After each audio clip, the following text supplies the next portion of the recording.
Chú chim non nho nhỏ, cất tiếng lưu lơ như muốn ngỏ.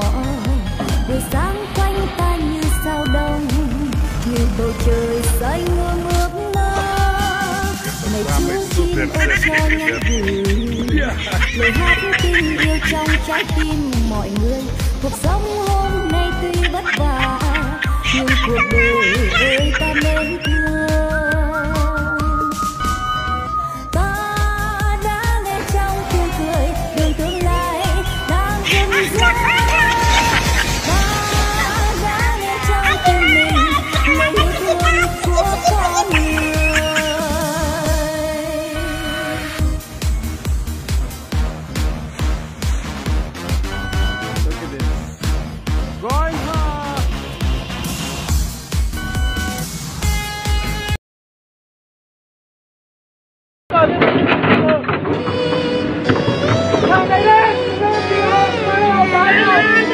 Mày ơi, đây này.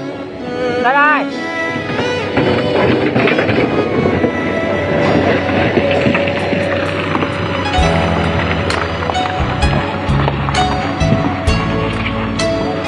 Thôi từ từ bảo với tay đi, với cái tay đi.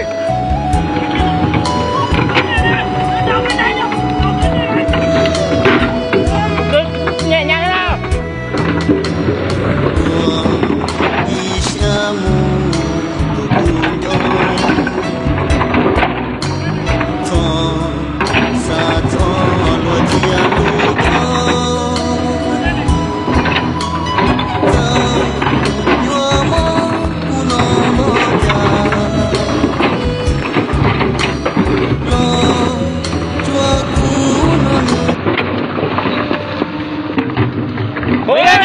Đừng có động, đừng đẩy bên này. Đừng lên cầu này.